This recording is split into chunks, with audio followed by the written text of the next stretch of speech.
on the morning of May 3rd, 2001. Inside a modest home in the quiet town of Maplewood, Indiana. A child services caseworker sat cross-legged on the living room floor with a 2-year-old girl. The child clutched a worn stuffed animal tightly to her chest. The night before, the girl's mother had been brutally murdered in their kitchen. Investigators believed the child may have witnessed the attack. Now, the caseworker was gently trying to learn whether the toddler remembered if anyone else had been in the house that night. At first, the little girl said nothing. She just stared at the carpet and squeezed her toy. But after several soft, patient prompts, the girl nodded slightly and whispered a single name. A name that would turn an entire investigation upside down. But before we get into today's story, if you're a fan of the strange, the dark, and the mysterious told in story format, then you're in the right place. That's all we do here. We upload multiple times a week. So, if that sounds like your kind of thing, please ask the like button if you can borrow their car. And when they hand you the keys, drive responsibly. But when you return it, quietly remove the battery from the key fob. Also, subscribe and turn on notifications so you don't miss any future uploads. All right, let's begin. On the evening of May 2nd, 2001, 39-year-old Melissa Carter sat nervously on the couch inside her mother-in-law's house in Maplewood, glancing repeatedly at the clock. At her feet, her 2.5-year-old daughter, Lily, played with a stuffed bear. It was just after 6:30 p.m., and Melissa's husband, Ethan, was supposed to call any minute.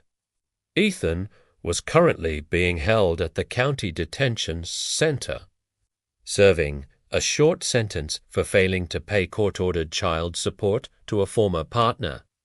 Melissa wasn't thrilled, but she wasn't surprised either. When she'd met Ethan over a decade earlier, she'd fallen hard for his carefree charm. He played guitar in a local band.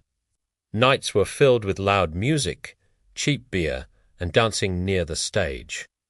Back then, life felt exciting, endless, like responsibility was something meant for other people. But now they were both nearing 40, raising a toddler. Drowning in bills, and Ethan was still chasing the same reckless lifestyle. The partying never stopped. The responsibility never started. Most of it fell squarely on Melissa. The phone finally rang. Melissa answered, knowing it was Ethan. What she wanted to say was that she was exhausted, that she'd removed his name from her retirement account, that she was seriously considering divorce. But she noticed her mother-in-law standing quietly in the doorway, listening. So instead, Melissa forced a neutral tone and said, "Hey, how are you?" Later that evening, back at her own house, Melissa slid a casserole into the oven, turned on cartoons for Lily, and stepped outside to mow the lawn before darkness fully settled in. She was used to doing everything alone. Ethan was rarely home even before jail. The lawn mower sputtered and stalled repeatedly. Across the street, a neighbor stepped outside and waved her down, offering to lend his working mower. Melissa glanced at the sky, checked the time, and remembered the casserole inside. She declined politely and pushed the broken mower back into the garage. She made a mental note to call Ethan's cousin Ryan the next day. Ryan worked maintenance at an apartment complex and had been stopping by often to help while Ethan was incarcerated. Just the week before, he'd fixed the washing machine. Inside, Melissa pulled the casserole from the oven and served dinner. Every bite Lily took resulted in another landing on the floor. Melissa sighed, then gently took the fork and began feeding her daughter herself. Lily, more than anything, was the reason Melissa hadn't walked away yet. Single motherhood terrified her. Ethan was unreliable. Financial support would be uncertain. As she lifted another bite toward Lily's mouth, Melissa heard something outside. Heavy footsteps. Through the curtain, she saw a shadow moving up the driveway. The next morning, May 3rd, Melissa's co-worker, Daniel Hargrove, noticed something was wrong. Melissa had never been late ever. She worked as an administrative assistant at Northline Heating Solutions, and punctuality was her thing. By mid-morning, no one had heard from her. Daniel tried calling her home phone. No answer. After waiting another hour, concern turned into dread. Cell phones weren't common yet, and if her car had broken down, she'd have no way to call for help. Daniel decided to drive the route from the office back toward Melissa's house. He saw nothing until he turned onto her street. Her car was parked in the driveway. His stomach dropped. Daniel knocked on the front door. Nothing. He knocked at the back. Still nothing. As he turned to leave, the front window curtain twitched. A small face pressed against the glass. Melissa's daughter. Her eyes were red, her face streaked with dried tears. Daniel ran to the window, calmly explaining he was a friend and asking her to open the door.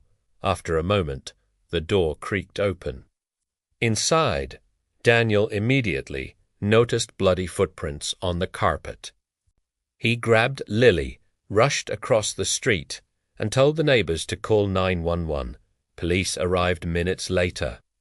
Melissa Carter was found stabbed to death in her kitchen.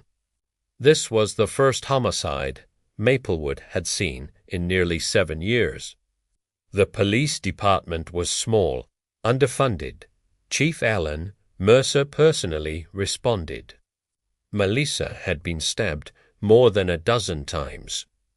The weapon, a kitchen knife, came from her own knife block. There were signs of a violent struggle. The house had been ransacked, but there was no forced entry. Later that day, Melissa's sister Karen arrived in hysterics. She mentioned one possibility, Melissa's husband, but Ethan was in jail.